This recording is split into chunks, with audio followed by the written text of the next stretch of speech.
नमस्कार दोस्तों, राधे राधे। तो आज हम रिवाइज करने वाले एक बहुत ज़्यादा इंपॉर्टेंट चैप्टर जिसका नाम है input tax credit. Sir motivation की बात करें तो सिंपली बात में बात करूँ तो 8 से 16 मार्क्स तक कंपल्सरी क्वेश्चन में 4-5 पॉइंट तो आ ही जाते हैं, और अगर गलत करा तो पूरा क्वेश्चन गलत कराते हैं। मतलब कि 8 से 16 मार्क्स की जिम्मेदारी अब आ जाती है इस चैप्टर पे इनपुट टैक्स क्रेडिट की, और साथ साथ 2 मार्क्स का एमसीक्यू में भी और 4 मार्क्स का तो सिंपली केस स्टडी में भी निकाला जाता है। डायरेक्ट क्वेश्चन भी आ सकता है, केस स्टडी में भी आ सकता है, तो बहुत ज़्यादा इंपॉर्टेंट हो जाता है। चलो जल्दी जल्दी पढ़ते हैं क्या है। सर आईटीसी आपको कब मिल सकता है? सर जब आप ये सारी की सारी कंडीशन फुलफिल कर लेते हैं। सर कौन कौन सी फुलफिल कंडीशन ये है?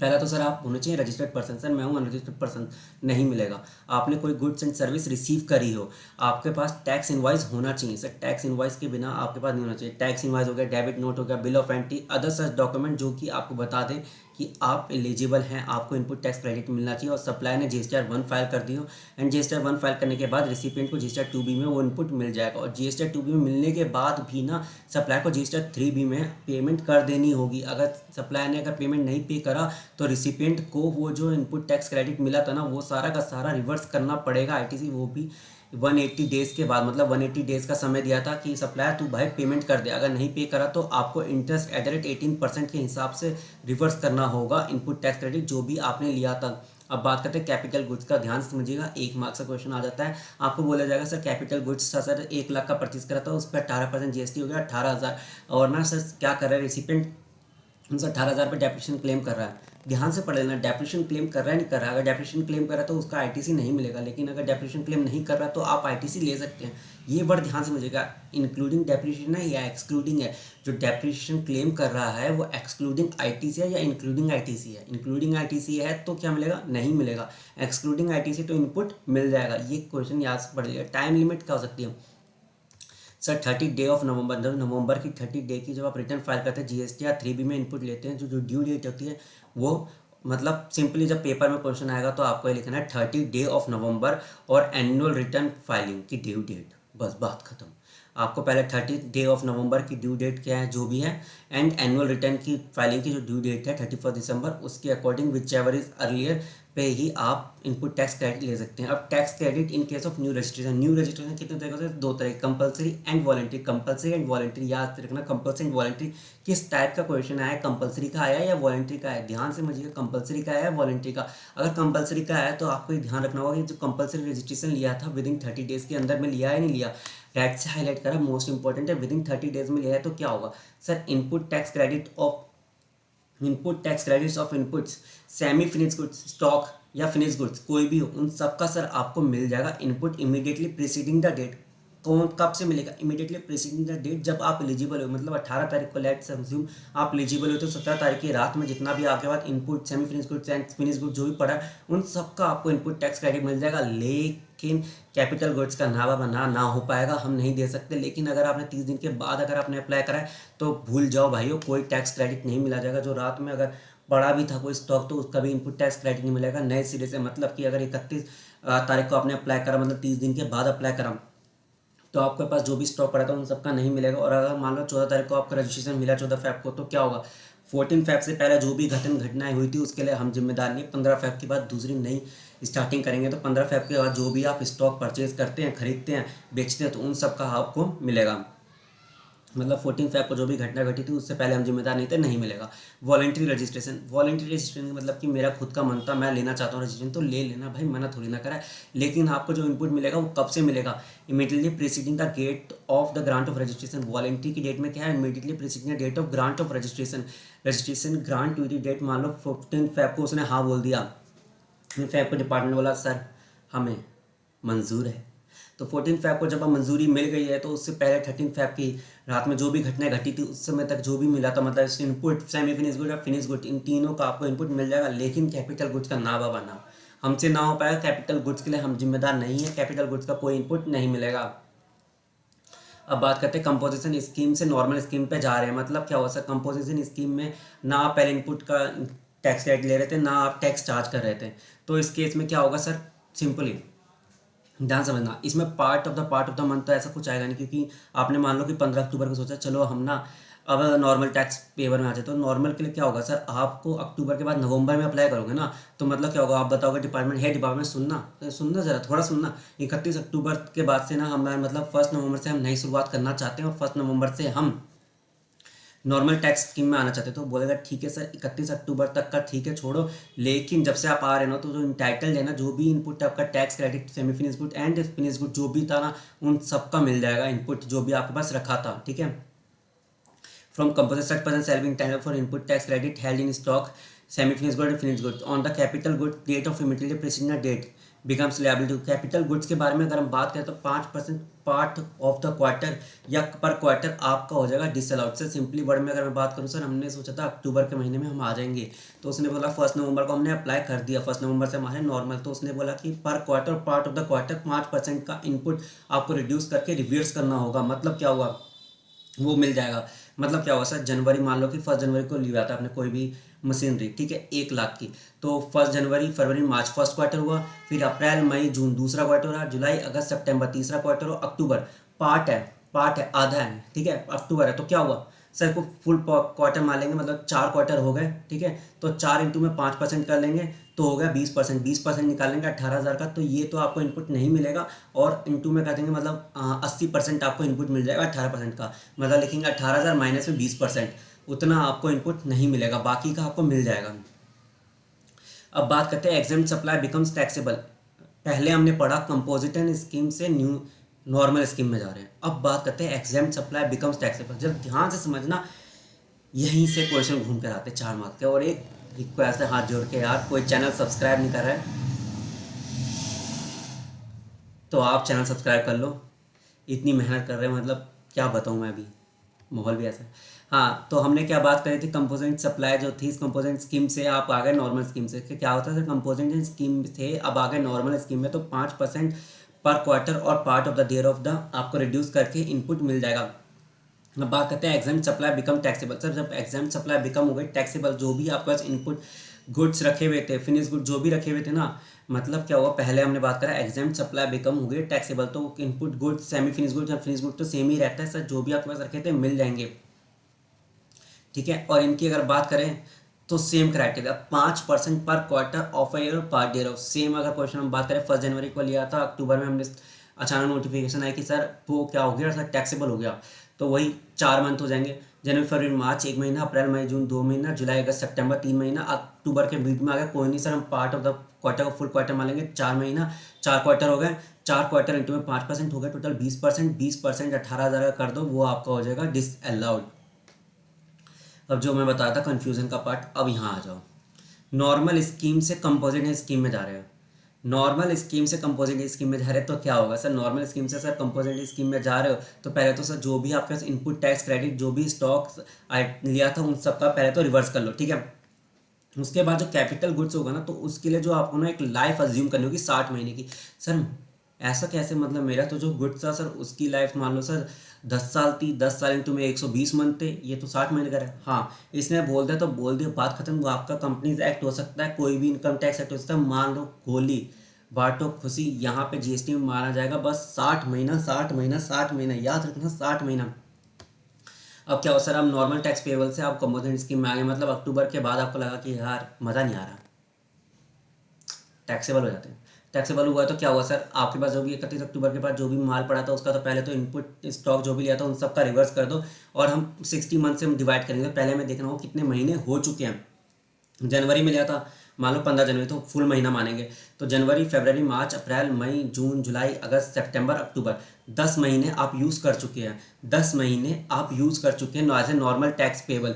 नॉर्मल स्कीम में थे, नॉर्मल टैक्स पेबल आप यूज़ कर चुके हैं, तो उसका तो आप एलिजिबल थे, लेकिन इसके बाद का जो भी पीरियड था वो आपको रिवर्स करना होगा ITC in form of ITC 03, मतलब 18,000 का आपने टैक्स क्रेडिट ले रखा था। अब क्या करेंगे सर, 18,000 को डिवाइड कर देंगे 60 मंथ से, तो पर मंथ का आ जाएगा, आपने कितने महीने का ले चुके थे, 10 महीने का, तो इंटू में 10 कर देंगे, तो ये तो ठीक है। अब माइनस कर दो 18,000 माइनस में दिस फिगर, मतलब क्या हुआ सर, मैं अभी कैलकुलेट करके बता देता हूँ,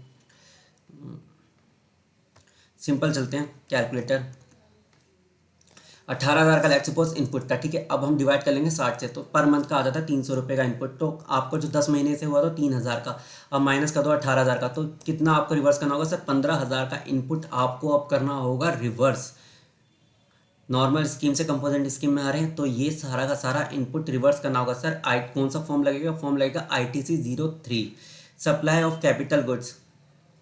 अगर आपने सप्लाई कर देते कोई भी कैपिटल गुड्स तो सेम लॉजिक है, 60 महीना लाइफ लेकर उसको 60 महीना लाइफ करके जो भी रिमेनिंग लाइफ होगी उसको आप रिवर्स कर सकते हैं। या दूसरा तरीका तो एक और चीज़ है कि जो भी आपकी ट्रांजेक्शन वैल्यू होगी ना, मतलब लेट सपोज 1 लाख का कैपिटल गुड्स आप बेच रहे हैं 1,20,000 रुपये, ट्रांजेक्शन वैल्यू ज़्यादा है तो 1,20,000 इंटू में 18% कर दो, जो इनपुट टैक्स जो भी आएगा ना वो आप सिंपली क्या करेंगे, पे कर देंगे GST 3B में 21,600। लेकिन अगर लेट सपोज आपका ट्रांजेक्शन वैल्यू 90,000 और आपने परचेज करा था 1 लाख, तो विच एवर इज हायर क्या 1 लाख, 1 लाख का सर आप क्या करेंगे 60 महीने से पहले इंटू में 18% करेंगे, 18% से आपका टैक्स का अमाउंट आ गया। टैक्स का अमाउंट निकालने के बाद 60 महीने हमने क्या माना उसकी लाइफ मानी, तो 300 रुपये पर मंथ उसकी लाइफ हो गई।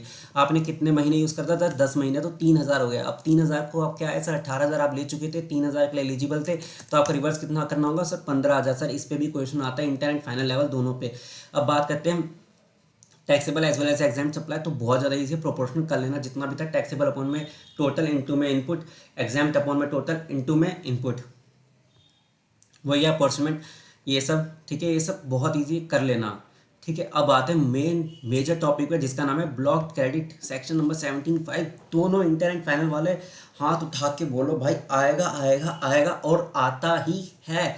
मतलब MCQ में 2 मार्क्स का दिख जाता है, कंपलसरी क्वेश्चन में 3-4 मार्क्स का कभी कल दिख जाता है, कभी कल 4 मार्क्स की केस स्टडी आ जाती है। और पहला पॉइंट पे तो मतलब क्या प्यार है, मोहब्बत है। एक रिक्वेस्ट है, प्लीज़ आप सब्सक्राइब कर लो चैनल, कोई सब्सक्राइब नहीं कर रहा। मोटर व्हीकल एंड ट्रांसपोर्ट की बात करें तो सर इस पे इनपुट टैक्स क्रेडिट नहीं मिलता। कितने सीटिंग कैपेसिटी की बात करके क्या सर? हाँ सर, 13% की सीटिंग कैपेसिटी की बात करके, मतलब नॉट मोर देन 13%, 13% से ज़्यादा नहीं होने चाहिए, मतलब अप टू 13% है, including driver, including driver, including driver. क्योंकि क्वेश्चन आता है वो बोल देगा 13% से ज़्यादा की कैपेसिटी नहीं है, लेकिन ड्राइवर को एक्सक्लूड कर रखा है, तो टोटल कैपेसिटी कितनी होगी सर? 14 हो गई। 14 कैपेसिटी जैसी हुई आपको ITC मिल जाएगा, पर यही क्वेश्चन गलत हो जाएगा।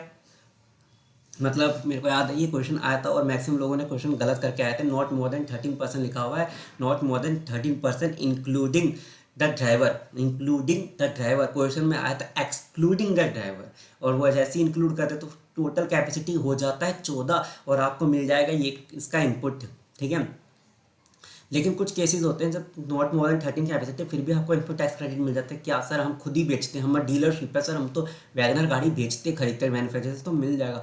आपने रेंट पे, लीज पे ओला उबर का बिजनेस धंधा कर रखा था, आप लीज पे रेंट पे देते हो दूसरों को, तो आपको मिल जाएगा। 2 wheeler is also covered in motor, मतलब ध्यान समझना सर, मैं डोमिनोज वाला बंदा हूँ, मैंने अपने लेबर्स के लिए 2 व्हीलर खरीदी ताकि वो डिलीवरी कर सके, तो क्या मिलेगा? ITC नहीं मिलेगा। इसमें बोल दे तो बोल दिया, बात खत्म।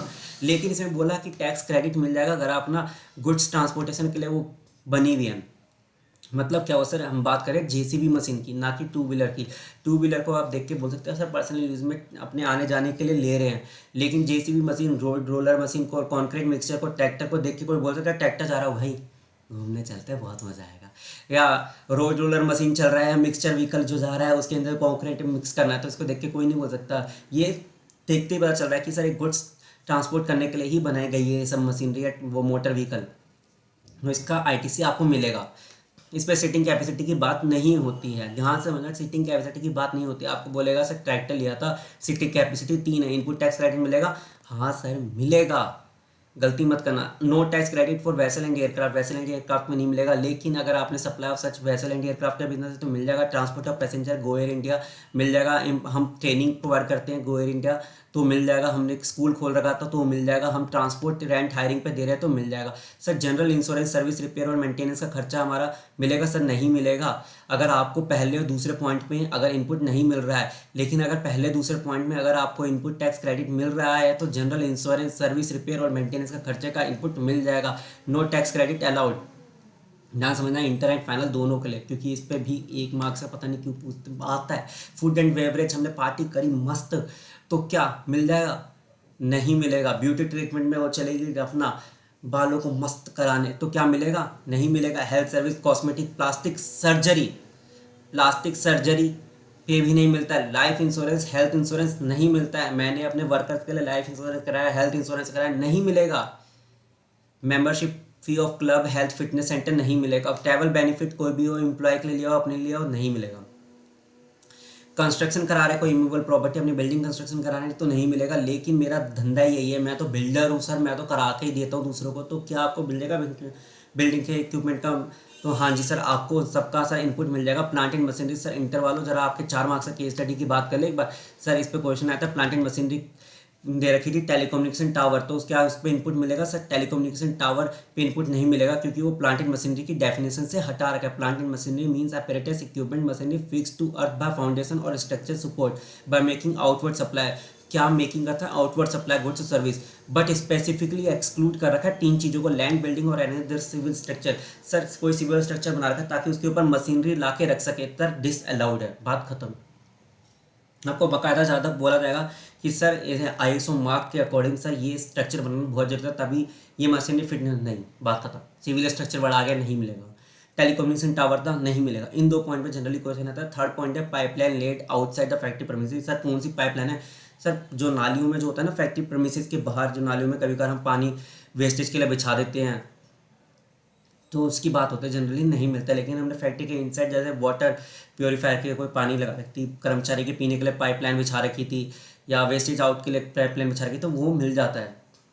जो फैक्ट्री प्रेमिसेस के बाहर है ना, लेड आउट है तो फैक्ट्री प्रेमिसेस, उसका नहीं मिलता है। इस पे का जनरली क्वेश्चन नहीं आता है। कंपोजिट स्कीम में है सर, ना आप टैक्स चार्ज करते, ना आप इनपुट ले सकते। सिंपली NRTP सर, आप यहाँ घूमने आए, या एक क्वेश्चन आएगा सर मेरा विचार था बिजनेस करने का, NRTP है, no fix place of business, कोई फिक्स प्लेस नहीं है। मैं अमेरिका से बस ये सोच रहा था यार बिजनेस करेंगे, यहाँ कचौड़ी डालेंगे, मस्त सोच के आया था। आप रिसर्च करो, मेरे को मतलब नहीं है। नॉन रेजिडेंट टैक्सेबल पर्सन है, कोई फिक्स प्लेस बिजनेस का नहीं है।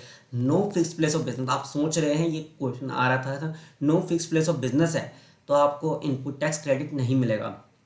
NRTP देखा नहीं कि इनपुट टैक्स क्रेडिट डिसअलाउड करते हैं, बस बात खत्म। पर्सनल कंजप्शन की बात करें तो इनपुट टैक्स क्रेडिट नहीं मिलेगा।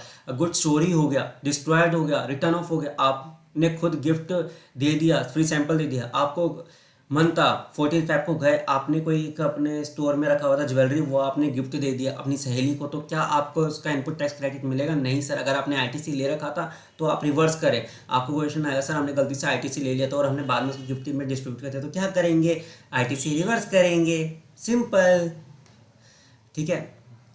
अब बहुत इंपॉर्टेंट एक चीज़ है, वो ये, हाथ जोड़ के रिक्वेस्ट है यार, आप ही सब्सक्राइब कर लो, कोई नहीं कर रहा है।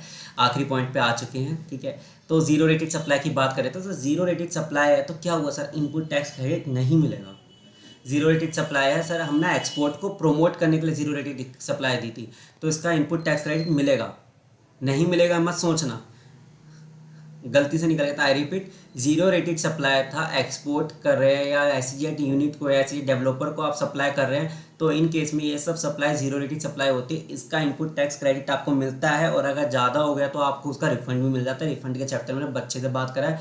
जीरो रेटेड सप्लाई के केस में कोई भी हो, zero rated supply in case of export, in case of SEZ unit, in case of SEZ developer, इन तीनों के केस में आपको इनपुट टैक्स क्रेडिट मिलता है। ये तीनों जीरो रेटेड सप्लाई में आते हैं। कोई नहीं सर, आपने कोई गुड्स परचेज करा था, इसका इनपुट टैक्स क्रेडिट मिलेगा, और साथ साथ आप रिफंड के लिए भी एलिजिबल होते हैं। इसके साथ साथ ये इंपॉर्टेंट चैप्टर होता है खत्म। अगेन जिसकी रिविजन चाहिए नीचे कमेंट सेक्शन में बताओ, प्लीज़ रिक्वेस्ट, हाँ जोड़ के चैनल सब्सक्राइब कर लो यार, कोई नहीं करता है, कर लो, इतनी सारी वीडियो बना चुके हैं। थैंक यू, लाइक भी कर देना।